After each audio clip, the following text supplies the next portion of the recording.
Arabelle Bien-être. 9h-10h, Arabelle Bien-être avec Manel sur Arabelle.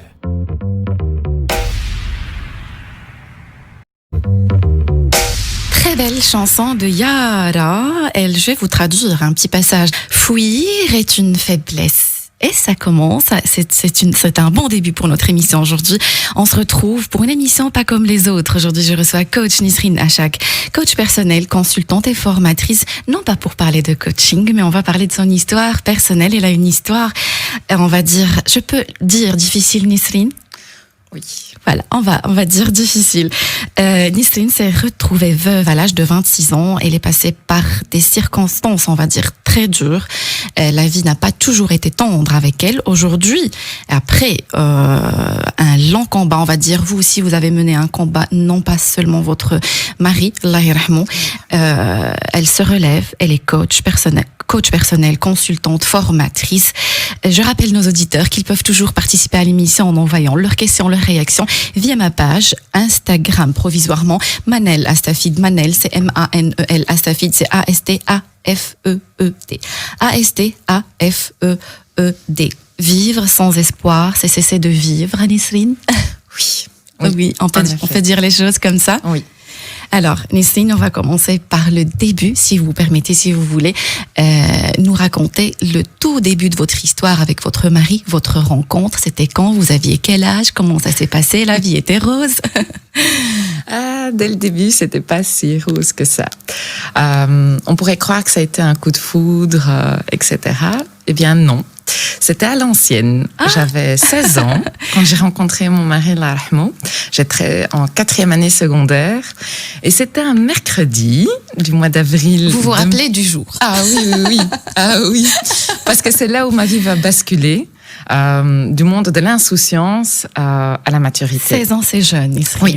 Très jeune. En ce moment, vous avez pensé au mariage ou uniquement une rencontre, ou c'était comment? En fait, comment dire? Donc, je descends de mon bus, je rentrais de l'école et je croise le cousin de mon mari qui vient me saluer, etc. Et en fait, sa famille à lui et la famille de mon papa sont très, très amis.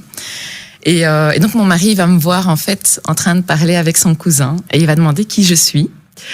Et son cousin va lui dire, écoute, cette fille, tu oublies, parce que c'est la fille d'un tel, c'est la fille d'un ami de la famille, donc c'est non. Et donc il va m'observer pendant quelques jours, et puis il va aller parler avec sa famille. Il va demander qu'on vienne parler avec mon papa. Et donc ils ont dû attendre que mon papa revienne du Maroc, puisque mon père était chauffeur de car. D'accord. Il faisait Maroc, Tanger, Bruxelles. Et donc, du coup, quand mon papa est rentré à Bruxelles, ils ont été le trouver, ils ont été lui demander, donc directement par la grande porte, ils ont été demander ma main. Et donc, à ce moment-là, mon papa, voilà, il leur a dit, écoutez, c'est pas moi qui suis concernée, c'est ma fille, même si elle a que 16 ans, c'est elle qui décide, c'est son avenir. Et vous l'aviez remarqué, vous? Non, pas du tout. Non, j'avais jamais parlé. Vous ne savez pas à quoi il ressemble? Non, même pas. Quand ils sont venus m'en parler, je savais même pas à quoi il ressemblait. À 16 ans, qu'est-ce qu'on dit quand on a une demande de mariage? Mais on réalise pas trop, hein. D'accord. Voilà, on est encore dans l'insouciance, c'est les sorties, c'est les séries, c'est les livres, c'est les études. Effectivement. Voilà, on ne réalise pas. Et puis, donc voilà, puis j'accepte qu'on échange nos numéros. On va rester au téléphone pendant 1 mois. Sans le voir? Si, je l'avais croisé une fois. C'était le jour où on s'est échangé les numéros de téléphone. Il y avait une certaine attirance, Nisrine? Non, pas du tout. Pas du tout. Et en fait, j'ai appris à l'aimer. C'est son amour, c'est son humour, son comportement avec moi, sa culture générale, c'est sa gentillesse. Il avait un grand cœur sur la main, vraiment énorme. Et c'est tout ça qui va faire que je vais tomber éperdument amoureuse de lui. Et donc, du coup, j'accepte au bout d'1 mois qu'on ait enfin notre première sortie. Donc il appelle mon papa pour avoir l'autorisation, chose qu'il accepte. On se voit une première fois. Je dis bon, ok, pourquoi pas. On va, comme on dit en arabe, exactement. Voilà, on va remettre les choses entre les mains de Dieu. Et donc voilà, 2 semaines après, ils viennent me demander en mariage. Et là, vous aviez quel âge? Toujours 16 ans? 16 ans. 16 ans. Oui, je venais de les fêter en plus. Et donc on va rester comme ça pendant 2 ans. Fiancés, oui, d'accord. Parce que la loi belge ne permet pas un mariage d'une mineure, il faut 18 ans. Et donc, on va rester fiancés comme ça pendant 2 ans.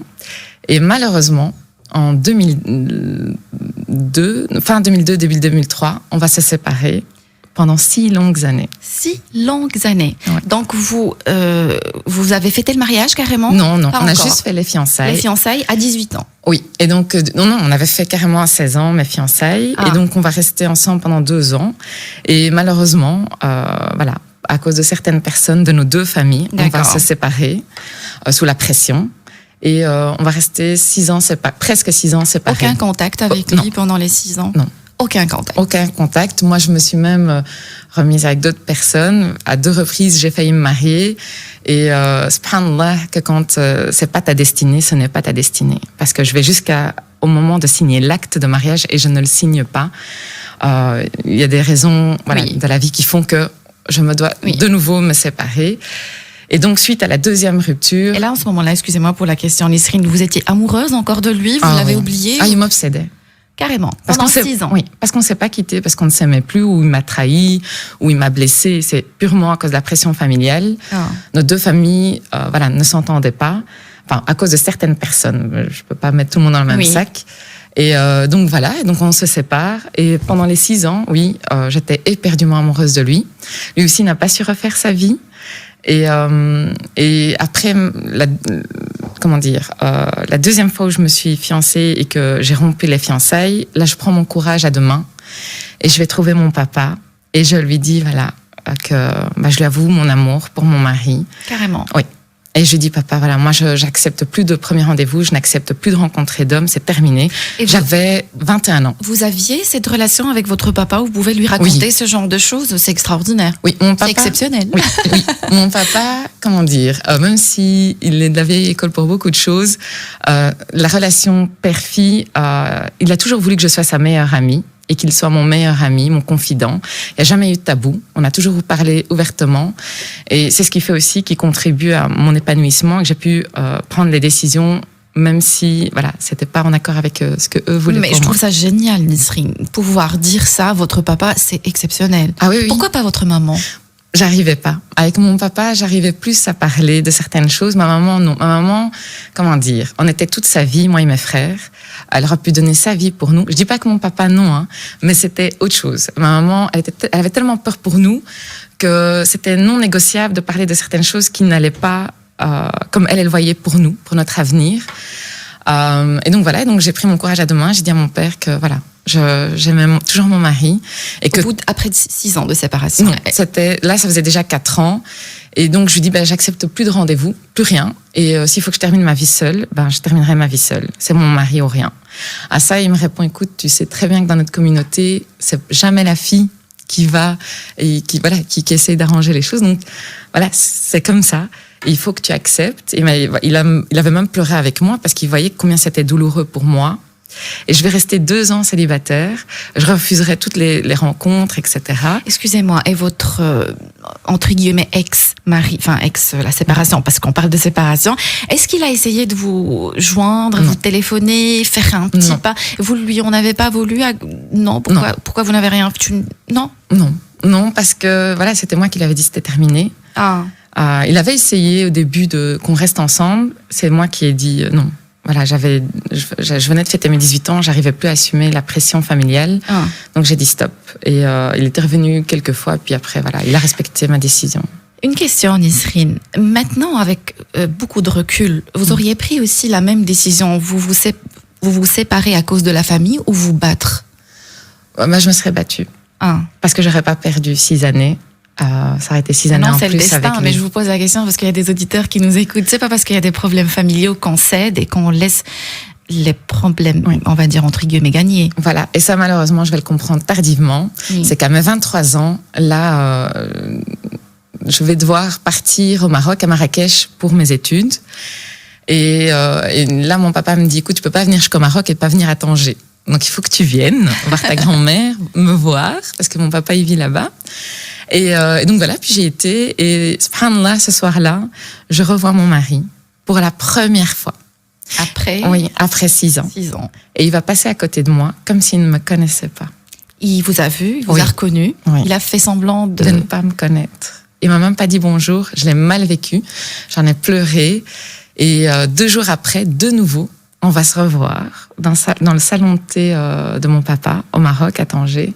Il savait que c'était le salon de Oui. thé de votre papa, donc il a fait exprès. Oui. Et en fait, au moment où il rentre, moi j'étais assise devant la porte et c'est moi qui lui dis « Ah, Fouad, bonjour !» C'est là où il va oser venir me parler. Oui. Et donc voilà. Et de nouveau, à ce moment-là, l'aventure va reprendre, va recommencer. reprendre. Oui. Alors, Nisrine, l'aventure va reprendre. Vous avez un peu poussé le destin. C'était lui, après cette rencontre, je veux dire, dans le salon de thé de votre papa. Oui. On va se parler, on va se dire quelques mots. Il va aller d'abord parler avec mon papa, demander l'autorisation. Toujours via le papa. Ah oui, parce que nos deux familles se connaissent. Ah. Et il y a un énorme respect vis-à-vis de mon papa. Et donc, voilà, il va passer par mon papa. Et mon papa va lui dire, encore une fois, comme ce que je t'ai dit il y a de ça 8 ans, je te le dis maintenant, c'est via elle qu'il faut passer. Et donc, voilà. Et puis, on s'est échangé nos numéros. Le lendemain, on s'est vus. Il va me demander si je suis d'accord qu'on reprenne notre relation là où on l'a laissée. Et là, moi, je vais lui dire non. Je vais lui dire, moi, j'accepte de revenir avec toi à une seule condition. Je veux que tu m'épouses le 3 août. Pourquoi donc, on était le 24 mars et je lui demandais de m'épouser le 3 Pourquoi août. le 3 août? Parce que je ne voulais pas laisser à qui que ce soit l'opportunité de rentrer entre nous. Et que moi, j'étais encore aux études. J'étais en dernière année d'études d'hôtel management. Rien à voir avec ce que je fais aujourd'hui. Oui, exactement. Et donc, voilà, j'avais fait mes calculs avec le fait que voilà, je devais terminer mes examens, puis le temps de préparer les préparatifs, etc. Je voulais pas nécessairement un grand mariage, ça m'intéresse pas. Pour moi, c'est que du matériel. Oui. Et donc voilà, j'ai fait mes calculs et donc voilà, c'est pour ça que je l'avais dit le 3 août. Mais pour finir, on s'est pas marié le 3 août, on s'est marié le 8/8/2008, le temps que tout le monde puisse venir. Alors, la pression familiale en ce moment, il y avait plus? Non, il y avait toujours. Il y avait toujours, mais vous avez pris les choses autrement. Oui. J'avais les épaules assez larges pour faire face, pour assumer. Et j'étais convaincue, j'avais pris conscience c'était quoi de vivre sans lui. Et je ne voulais plus de ça. Je ne voulais vraiment plus de ça. Je voulais vraiment vivre avec lui. C'était lui ou personne d'autre. Carrément. Oui. Et vous avez eu l'impression que lui aussi pensait la même chose? Oh oui. Oui, parce que j'ai rencontré d'autres personnes, notamment une de ses ex qui me l'avait dit et qui m'avait confirmé que oui, j'étais une obsession aussi pour lui. Et donc lui aussi, là, on va mettre main dans la main le 24 mars 2008 et on va se battre pour se marier contre tout le monde. Contre tout le monde. Alors, Nisrine, j'ai hâte de découvrir la suite de votre histoire. Mais si vous permettez, on va prendre une petite pause. Avec on se plaisir. retrouve juste après la pause. Bien-être avec Manel sur Arabelle. Et on se retrouve pour notre rendez-vous quotidien 100% bien-être 9-10 heures sur Arabelle. Aujourd'hui, je reçois la charmante Nisrine Achak, coach personnel, consultante et formatrice. On ne parle pas de coaching, ni de formation, ni de développement personnel, mais on parle de son histoire personnelle. Elle a une histoire très inspirante. Elle s'est retrouvée dans des circonstances assez cruelles, on va dire, à 26 ans, veuve. On arrive déjà à votre mariage, Nisrine. Vous allez nous raconter comment ça s'est passé. Mais si vous permettez, je vais rappeler nos auditeurs qu'ils peuvent toujours participer à l'émission en envoyant leurs questions, leurs réactions via ma page Instagram Manel Astafid. Manel, c'est M-A-N-E-L. Astafid, c'est A-S-T-A-F-E-E-D. J'ai Ami qui dit hâte de découvrir la personne. Elle a une voix très douce. Effectivement, je confirme. Pour ceux qui veulent voir à quoi elle ressemble, ma charmante Nisrine Achak, ils peuvent nous regarder sur le site arabelle.fm. Elle est très belle, Nisrine. J'ai Marouane qui dit je vous regarde, elle est très belle. Donc, lui, il confirme. Donc, Nisrine, on arrive à votre mariage. Vous avez fixé comme date le 3 août. Or, ça s'est pas passé comme prévu. Finalement, c'était le 8/8/2008. Oui. Alors, le mariage, avant que votre vie bascule, on va dire. Oui. Racontez-nous. Ça aussi, ça a été le parcours du combattant, hein, parce que pour se marier, il fallait, comme tout mariage, il faut des documents pour pouvoir faire le carnet de mariage, le livret de famille, etc. Et en fait, que quand on est parti pour faire les documents administratifs, en fait, je n'existe pas au Maroc. Or que mes parents avaient fait la déclaration lors de ma naissance, etc. Donc du coup, voilà, tout est réservé, le mariage est en cours et en fait il y a le notaire, donc la personne qui nous marie nous dit voilà, madame n'existe pas. Donc on fait quoi? Ça, c'était devant l'Erdoul? Oui, devant Consulat, l'Erdoul. c'est bien. Oui. Ah d'accord. Okay. En Maroc, oui. parce que je me suis mariée au Maroc. Et donc il y avait toute la famille, les invités. Il y avait 350 personnes. J'étais en robe blanche. Et j'ai pas pu signer mon acte de mariage. Ah, et le mariage a eu lieu quand même. Oui, il a eu quand même lieu. Oui, c'est plus important. Oui, parce qu'il y avait les témoins, Bah et puis oui. on a fait le Fetha, voilà, il m'a donné ce Dardéli, etc. Après, c'était juste une signature. Oui. Et voilà, ça s'est réglé. Une fois que le mariage est passé, je suis vite revenue ici, faire ma paperasse et repartir et signer. Voilà, mais on se considérait déjà mariés, parce que tout le monde était là, la NIA était là. Les conditions du mariage étaient là. Oui. Vraiment, c'était juste une signature. Il y a eu un problème au niveau administratif. Et donc voilà, donc on se marie. J'entame les démarches administratives pour qu'il vienne vivre ici avec lui. Ça aussi, c'était toutes des négociations. Donc, il vivait au Maroc. Oui. Ah, d'accord, ça j'ignorais. Mais nous, on s'est rencontrés ici. D'accord. Il était venu faire des études ici, puis jouer au foot aussi au Maroc avec l'équipe de Tanger. Et génial. D'ailleurs, ce foot, je vous expliquerai après quelle relation j'entretiens avec le foot et vous comprendrez pourquoi. D'accord. Voilà, moi et le foot, c'est pas une grande histoire d'amour. Carrément. Donc voilà. Et donc du coup, voilà, je vais entamer les démarches administratives pour qu'ils viennent vivre ici, parce qu'en fait, que quand on était ensemble en 2001-2002, il vivait ici. Puis suite à notre séparation, voilà, il voyait plus l'intérêt de rester, donc il est parti vivre au Maroc, reprendre sa vie, il a fait ses projets, etc. Et puis voilà, donc du coup, que quand on s'est remis ensemble, moi, c'était hors de question que je reste là-bas, même s'il avait une situation très établie et qu'il allait devoir tout recommencer ici avec moi. Moi, c'était hors de question. Voilà, je suis née ici, j'ai grandi ici, j'ai la mentalité d'ici. Il l'a accepté facilement? Non, il a fallu un peu négocier. Et de nouveau, j'ai fait intervenir mon petit papounet pour le convaincre de venir. Et donc voilà, donc puis il est venu ici. Là aussi, les démarches, autant faire les papiers administratifs pour se marier, ça a été le parcours du combattant, autant pour qu'il vienne ici, ça a été très très vite. En 13 jours, tout était déjà réglé. 13 jours. Oui, c'était un record. Donc voilà, puis il est venu et on a commencé notre vie de couple. Donc vous avez commencé votre vie de couple, tout s'est bien passé. Il n'y a pas eu le choc des premières années de mariage où il y a...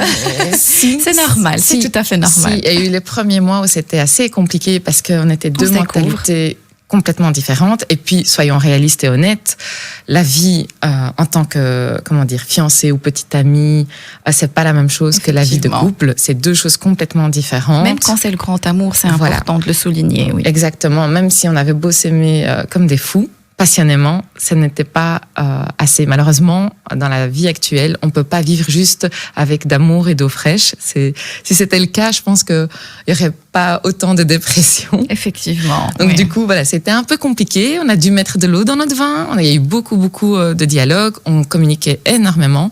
Et ce que j'aimais énormément avec mon mari, c'est qu'il y avait pas de jugement et il y avait pas de filtre entre nous. On pouvait dialoguer. Et ça a été la condition sine qua non dès le départ. C'était pas de tabou.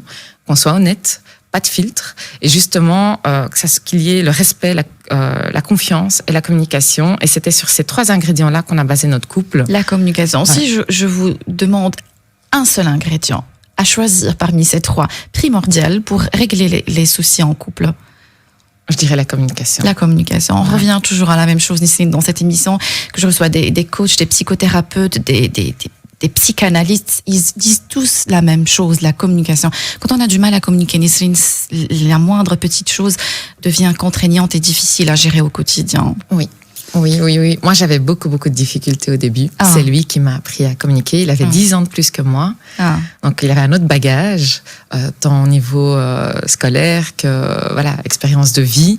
Et c'est lui qui m'a appris à communiquer parce que moi, je ne parlais pas au début. Je m'isolais que quand ça n'allait pas et il devait avoir le décodeur pour deviner ce qui n'allait pas. Et donc j'ai appris à communiquer et donc voilà, c'est comme ça qu'on a pu vraiment avancer ensemble. On a eu des hauts et des bas, faut pas croire, hein, la vie n'est pas parfaite, elle est remplie de petites imperfections, mais c'est ce qui fait son charme. Et effectivement. Donc voilà.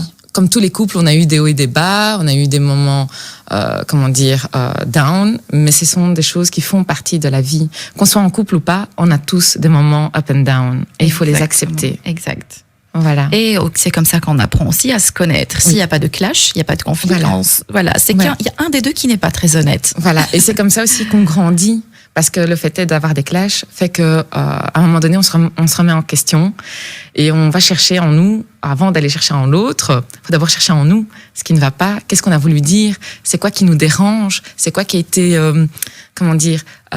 effrité, qui a été touché pour qu'on en arrive à réagir de telle manière, qu'on arrive au clash. Et donc, et à ce moment-là, voilà, il faut s'asseoir avec l'autre, choisir les bons mots et communiquer. Et, Où trouver les ressources, Nisrine, quand ça va mal? C'est l'amour? Oui. C'est la volonté de continuer ensemble? À chaque fois qu'on s'est disputé, on a eu de grosses disputes. Oui. Parce que la vie a fait que, voilà, on n'a pas été épargnés, lui et moi. C'est souvent notre amour, c'est deux choses. C'est notre amour et l'envie de sauver notre couple coûte que coûte, quoi qu'il advienne. En l'envie de sauver le couple coûte que coûte. Je souligne cette phrase, l'envie de sauver le couple. Quand il n'y a pas d'envie, ou il n'y a qu'un seul des deux Nisrine qui a cette envie de sauver, ça ne marche pas. Il faut que les deux aient envie. Et nous, à chaque fois, on avait tous les deux envie. Chaque fois. Envie de sauver le couple. Alors, Nisrine, ça a duré combien de temps, on va dire, cette période qui reste quand même tout à fait normale, avant que ça bascule? Je dirais 1 an. Ça a été très court. Ça a été juste 1 an et 2 mois. Parce qu'au mois d'octobre 2009, j'apprends que je suis enceinte. Mois d'octobre 2009. Donc 1 an et 2 mois après notre mariage, j'apprends que je suis enceinte. C'était une grossesse désirée? Oui. D'accord. Oui. Mon fils, notre fils, est vraiment le fruit de notre amour. C'était vraiment un enfant très désiré. Et donc voilà, j'apprends le 24 octobre 2009, j'apprends que je suis enceinte. Mais ça va être, de très courte durée, la fiesta, on va dire ça comme ça. Parce que 3 semaines après, le 11 novembre 2009, j'apprends que mon mari a un cancer généralisé. Généralisé? Oui. Donc, en fait, le cancer n'a pas pénétré les organes, mais il enveloppait tous les organes. C'était déjà dans un stade assez avancé. Il n'avait pas de symptômes avant? En fait, ce qui s'est passé, c'est que mon mari, c'était un joueur semi-professionnel au Maroc, à Tanger. Et il avait reçu un coup lors d'un match. Il s'était évanoui, l'ambulance était venue, etc. Je n'étais pas encore avec lui à ce moment-là. Et donc, 6 mois après, le cancer s'était déclaré. Donc, nous, on s'était mis ensemble en 2001. Lui, il avait eu, je crois, 2-3 ans auparavant. Il était encore très, très jeune. Il avait 21 ans quand ça lui est arrivé. Donc, il s'est fait traiter. Il a eu un cancer, etc. Et donc, excusez-moi, il y a quelque chose qui m'échappe. Vous pensez que c'est ce coup-là qui a déclenché la maladie? Oui, je vais vous expliquer. D'accord. Donc, il a eu un coup. En 1997 ou 98, je ne sais plus. Mais en tout cas, il n'était pas avec moi. Et donc, à ce moment-là, le coup va enclencher un cancer de la testicule qui va migrer au rétropéritoine. Et donc, à ce moment-là, il va se faire traiter, etc. Et les médecins lui annoncent qu'il est en rémission, qu'il est guéri. Voilà. Donc, c'était au Maroc? Oui. Et donc, il entame sa vie normalement. Puis voilà, les années passent, puis on se marie, etc. Et ce qui se passe, c'est que quelques mois après notre mariage, il commence à avoir des douleurs au bas du dos. Alors, au début, je l'emmène à l'hôpital Erasme et on nous dit que c'est tout le temps des calculs rénaux. Seulement, ce n'était pas des calculs rénaux. Personne n'a eu la présence d'esprit de demander son dossier médical pour voir les antécédents. Et donc, du coup, pendant des mois, il va se faire traiter pour des calculs rénaux, alors que ce n'était pas du tout ça. Quand vous dites des mois, ça a duré combien de temps? Les douleurs ont commencé en février et c'est seulement en novembre qu'on va apprendre que c'est un cancer généralisé et je vais l'apprendre d'une stagiaire de l'hôpital Saint-Luc aux urgences. Voilà, c'était la seule qui a eu la présence d'esprit de faire tous les examens sans connaître les antécédents de mon mari, qui va entamer tous les examens médicaux et qui va vraiment se donner à fond parce qu'elle dit parce que mon mari à un moment donné il pensait qu'il était fou, il dit c'est pas possible, j'ai mal, je souffre et tout ce qu'on me donne on n'apaise pas ma douleur. Oui. Et je sais qu'il y a quelque chose qui ne va pas. Et il avait beau le crier à l'hôpital Erasme et à notre médecin traitant, personne ne l'écoutait. Et c'est vraiment une fois où il était complètement bloqué. C'était le 11 novembre 2009. En pleine nuit, je l'emmène à l'hôpital Saint-Luc, aux urgences. C'est ma maman qui me dit, écoute, emmène-le là, peut-être qu'il y aura plus de chances de savoir ce qui se passe. Et la stagiaire a accepté d'écouter mon mari. Et elle a fait tous les examens possibles et imaginables. Et dans la même nuit, voilà, on apprend qu'en fait, il a un cancer, qu'il a enveloppé avec suite aux radios, scanners, aux différents examens médicaux. Donc là, on vous dit cancer ou cancer généralisé? On nous dit cancer. On ne dit pas encore l'ampleur des dégâts. On nous demande qu'ils soient hospitalisés quelques jours après, chose qui aura lieu. Et là, votre première réaction, Nisrine? Moi, j'y crois pas. Vous n'y croyez? Et lui? J'avoue que j'ai pas demandé.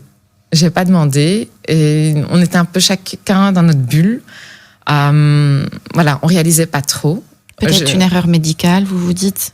Je ne sais pas, honnêtement. Pas trop de questions, vous. Voilà, et j'avoue qu'au jour d'aujourd'hui, je ne me pose même pas la question. Je regarde droit devant moi et ça ne sert plus à rien. De toute manière, il n'est plus là. Donc voilà. Et à ce moment-là, voilà, on nous apprend ça et au début, je n'ose même pas. Même que quand ils m'annoncent que c'est un cancer généralisé, je n'ose même pas prononcer le mot. Et que quand la famille et les amis me demandent, bah tiens, pourquoi ton mari est hospitalisé? Je dis juste, en fait, que les médecins ont trouvé une masse. Je ne dis pas que c'est un cancer. Je n'ose pas prononcer le mot cancer. Je reste silencieuse, en fait. Et généralement, je fuyais la conversation. Et voilà. Et je m'occupais juste de mon mari et de ma grossesse. Vous étiez enceinte, en plus, pendant cette période-là? Oui. Oui, j'avais pas la force de faire face au regard des autres ou de la pitié. Je déteste la pitié dans le regard des autres. Et donc voilà, et donc je vais rester dans ma petite bulle, même si tout le monde voudra nous aider, etc. Et au début, je ne vais pas en parler. Je vais faire ce qu'il faut faire. Je vais être un peu dans l'expectative, dans le sens où j'attends de voir ce que les traitements des médecins... On lui a proposé un traitement, oui. La chimio, radiothérapie. Non. D'abord, ça a été une grosse opération. L'opération était censée durer que 4 heures, elle va durer 11 heures. Ah. Parce que c'est là où, quand ils vont ouvrir, ils vont voir l'ampleur des dégâts. Ah. Et donc, du coup, à ce moment-là, il va rester quand même pas mal à l'hôpital, puis il va ressortir pendant quelques semaines, puis de nouveau rentrer pour des chimios pendant plusieurs mois, en fait jusqu'à la fin de ma grossesse. Et là, votre grossesse, Nisrine, vous avez été accompagnée, vous avez été voir quelqu'un, parce que là, vous me dites, vous ne vouliez parler à personne. Non. Toute seule? Oui, et c'était très très dur, parce que je devais m'occuper de mon mari. Voilà, par exemple... Même à 7 mois, j'étais enceinte de 7 mois, je devais le porter pour le laver, je me mettais accroupie pour lui faire ses lacets, c'est moi qui lui donnais à manger, qui faisais les courses, etc. Ma famille m'a beaucoup aidée, ma maman, un de mes 2 frères, Hamza, mon beau-frère d'Angleterre faisait des allers-retours, n'arrêtait pas, parce que même si je parlais pas, j'avais pas besoin de parler pour que les personnes qui prenaient vraiment le temps de savoir comment j'allais pour mettre des choses en place n'attendaient pas que moi je parle pour mettre des choses en place et m'aider et m'alléger. Et donc voilà, ces 3 personnes-là vont être importantes pour moi du début jusqu'à la fin. Ils vont pas me lâcher, que ça soit, donc comme je disais, ma maman, mon frère Hamza et mon beau-frère Khalid qui va faire des allers-retours Manchester-Bruxelles pour m'alléger le plus possible.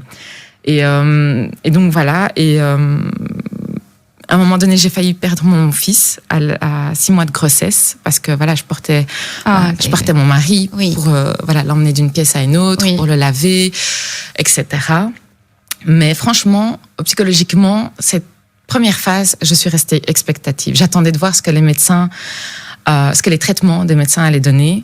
Et pour moi, j'avais plein d'espoir. Pour moi, ça y est. Une fois qu'il allait terminer la chimio, ça allait être derrière nous. Et ça tombait bien parce que ça allait arriver avec la fin de ces traitements, allait arriver avec la naissance de notre fils. Et je me disais, ça va être que du bonheur par la suite, que je devais pas m'inquiéter, même si c'était très lourd, psychologiquement, physiquement. Même quand j'étais malade, j'allais à l'hôpital et je restais à pas d'heure et c'était les infirmières qui me chassaient. Ou mon beau-frère d'Angleterre qui me téléphonait, il me disait, ah non, me dis pas qu'il est 11h30, que t'es encore à l'hôpital. Rentre chez toi, va dormir. Ils vont se relier aussi, mon frère et ma maman, pour venir dormir chez moi, pour m'aider. Et ma maman a dû aussi mettre sa vie entre parenthèses, mon frère aussi, arrêter de travailler. Et vraiment, c'était mon frère qui venait avec moi à l'hôpital pour les échographies de ma grossesse, pour les traitements. Mon mari venait que quand il pouvait, quand il était à la maison. Enfin, je veux dire que quand il n'était pas hospitalisé. Mais essentiellement, c'était mon frère Hamza qui m'accompagnait à tous mes soins médicaux, kinés, etc. Et là, Nisrine, j'ai hâte de découvrir la suite, mais si vous permettez, on va prendre une petite pause, comme ça vous pouvez aussi reprendre vos esprits et on se retrouve juste après. Restez avec nous. Et on se retrouve pour notre rendez-vous quotidien 100% bien-être 9-10 heures sur Arabelle. Aujourd'hui, je reçois coach Nisrine Achak. coach personnelle, consultante et formatrice. Elle est en train de nous raconter son histoire personnelle, une histoire très touchante. Nisrine Achak s'est retrouvée veuve à l'âge de 26 ans dans des circonstances assez difficiles. Je rappelle nos auditeurs qu'ils peuvent toujours nous envoyer leurs questions, leurs réactions via ma page Instagram Manel Astafid. Manel, c'est M-A-N-E-L. Astafid, c'est A-S-T-A-F-E-E-D. Ayoub, j'ai hâte de découvrir la suite. Beaucoup de messages dans le Hamza, la même chose. Fatih, hâte de découvrir la suite. Ça va, Nisrine? Oui. Ça se passe bien? Oui. Alors, on est arrivé au moment où vous étiez enceinte, votre mari gravement malade, cancer généralisé. Alors, quand est-ce que vous avez eu la nouvelle qu'il n'y a plus aucun espoir? Ça a été après un combat de 2 ans. 2 ans. Donc, il y a eu suite à mon accouchement, on a eu encore 3 autres rechutes. Là, moi, je vais mettre les bouchées doubles. Là, je serai plus en expectative. Je vais faire appel à un traitement de Boston, un traitement de Milan. On va partir à Montpellier, rencontrer un grand oncologue. Je vais faire ramener le professeur Lacaze de l'Université de Paris. Je vais partir au fin fond du Maroc. Je vais faire appel à un traitement d'Arabie Saoudite. Enfin, je refusais tellement de le laisser partir. Pour moi, c'était impossible de vivre sans lui, que je vais mettre vraiment tout mon temps, mon énergie, mon cœur et mon âme dans la recherche d'un traitement. Et il avait de l'espoir, lui aussi? Oui. D'accord. Oui. Et malheureusement, 1 an et quand mon fils aura 1 an et 2 mois, on va nous annoncer qu'il n'y a plus rien à faire. Il n'y a plus rien à faire. Quelle est la première réaction? Lui, il m'a regardé parce que toutes les visites chez le médecin, voilà, on était à 2. Et il se tourne vers moi et il me regarde. Moi, j'ai un rire nerveux. Donc, j'éclate de rire. Le médecin me regardait aussi. C'est un rire nerveux, oui, effectivement. J'ai un rire nerveux. Et donc, du coup, je vais rire. Et puis, très vite, je vais me calmer. Et je vais dire au médecin, c'est où que j'ai foiré? C'est les termes exacts que j'ai utilisés. C'est où que j'ai raté. Vous pensiez que c'était votre faute? Oui, parce que j'arrêtais pas de chercher des traitements. Je faisais tout pour qu'il reste en vie. Et pour moi, j'avais complètement raté ma mission. Et je l'avais pris sur moi. Et lui, il avait beau me dire, mais non, t'as fait plus que ce qu'une autre femme aurait fait pour moi. Même en temps normal, même quelqu'un de ma famille, tu as fait énormément. Arrête de culpabiliser. Mais en tout cas, face au médecin, voilà, je vais me dire au médecin, c'est où que j'ai foiré. Et là, il va me rassurer. Il va essayer de tant bien que mal. Puis, je vais aussi proposer de lui donner la moitié de mon foie et un de mes 2 poumons. La moitié de votre foie et un de mes 2 poumons, parce que je refusais de le laisser partir. On était du même groupe sanguin, O. Et le médecin va me dire, madame, écoutez, on aura beau le greffer, tout ce que vous voulez, ça n'ira pas parce qu'il a un cancer agressif et il va quand même attaquer les nouveaux organes qu'on va lui donner. Donc c'est cause perdue. Alors soit on fait encore quelques séances de chimio pour grappiller quelques mois supplémentaires, mais il faut pas espérer 1 an. Soit je vous libère maintenant et le temps de vous laisser de régler vos affaires. Et là, il va se retourner vers moi, pardon. Et mon mari, il va me demander qu'est-ce qu'on fait. Et moi, je savais pas quoi dire. Et là, le médecin va lui dire, écoutez, monsieur, ça fait 2 ans que je vous accompagne. Ça fait 2 ans que je vois votre femme tout porter. Aujourd'hui, c'est vous qui partez. Et c'est elle qui reste derrière vous. C'est à vous de lui donner l'envie de rester derrière vous. Et donc, la décision, c'est à vous de la prendre. Et non votre femme. Et donc, mon mari, tout de suite, il va pas prendre de décision, va sortir de là. Et première réaction que lui va avoir, c'est « Enfin, je suis libre ». Ça m'avait interpellée, je comprenais pas. Et il n'arrêtait pas de sautiller, de chanter. Libre des traitements, il voulait dire libre du poids qu'il avait sur les épaules, peut-être, oui. Vous savez, c'est fatigant d'espérer continuellement et de voir qu'il n'y a rien, qu'on voit pas le bout du tunnel. Et en tout cas, c'est ce qu'on ressent que quand on est en plein milieu du tunnel et qu'on n'arrive pas à voir le bout. Et donc pour lui, on est libre et on va partir au Maroc 10 jours pour qu'il voit sa famille, qu'il leur dit au revoir. Et puis on va prendre la décision qu'il va partir à la Mecque C'était son plus grand rêve de Le partir. voyage était autorisé en ce moment-là? Oui. D'accord. Il voudra partir à la Mecque. Au début, je n'étais pas très d'accord parce que voilà, une seule seconde avec lui, c'était une seconde de gagner. Ah. Mais je pouvais aussi comprendre que voilà, il voulait partir réaliser son rêve et c'était ok.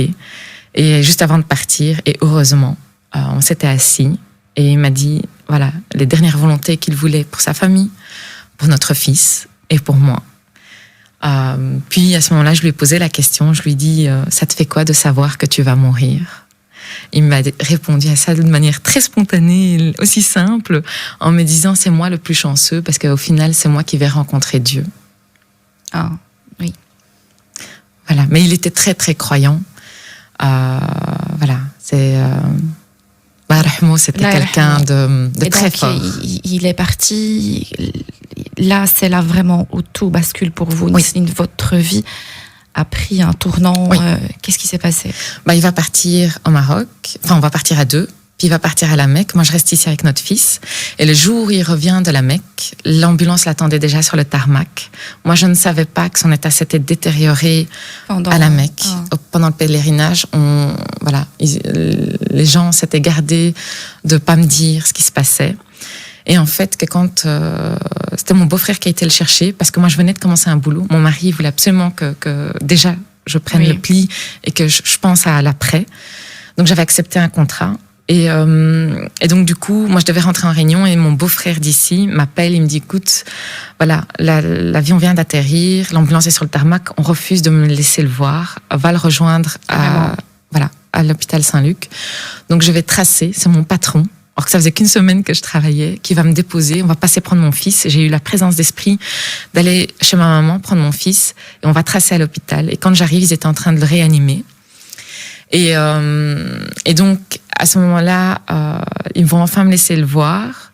Lui, il était déjà comme ce qu'on appelle en arabe sakarat al-maut. Ah oui. Il était là sans être là. Il va même pas faire 24 heures qu'il va décéder dans mes bras. Voilà. Et la dernière parole, ça a été mon prénom. Et il est mort vraiment, j'oublierai jamais, sa tête était sur mon bras gauche et sa main droite était sur ma main droite. L'enfer a duré toute la nuit. Et, Dieu merci, Dieu a facilité les choses pour que mon beau-frère d'Angleterre vienne, soit présent. Et il y a eu mon beau-frère aussi d'ici, toute ma famille, c'est un truc de dingue, toute ma famille, même ceux qui ne voulaient pas de ce mariage étaient présents ce jour-là. Mais que quand il est décédé, on était qu'à 3. Il y avait moi, mes 2 beaux-frères et ma belle-sœur aussi, enfin la femme d'un de mes beaux-frères et les médecins et les infirmières. On était dans la chambre. Il a agonisé toute la nuit. Et donc voilà. Et puis à l'aube, il a rendu son dernier souffle. Et vous aviez un bébé en ce moment-là? Oui, il avait 1 an et 4 mois. 1 an et 4 mois. Oui. Et la psychologie de votre bébé, parce que je sais qu'à 1 an, on peut se rendre compte qu'il y a quelqu'un qui n'est plus là. Comment ça s'est passé avec votre bébé? Au début, c'était très très compliqué parce que moi, j'arrivais pas à m'en occuper. Oh. C'est ma maman qui s'en est occupée parce que moi, j'étais anesthésiée, je réalisais pas qu'il était décédé. Je savais qu'il y avait un truc qui n'allait pas, mais j'arrivais pas à m'en occuper. Et donc, on a été vivre chez ma maman pendant 2 ans. Et d'ailleurs, ça tombait bien parce que suite au décès de mon mari, j'ai tout perdu. Mon appartement, mes comptes bloqués, une dette de l'hôpital. Je me retrouve sans rien à 26 ans, veuve, avec un enfant de 4 mois, 1 an et 4 mois. Pas de logement non plus. Pas de logement. Je perds tout. Je perds tout. Dans les mois qui suivent, je perds tout. Et je vais me battre et je vois que ça n'aboutit à rien. Et là, je vais lâcher prise. Je me dis, à quoi ça sert de me battre? Au final, il est plus là. Et donc, je vais commencer à me laisser mourir en arrêtant de manger, au point que je vais être hospitalisée.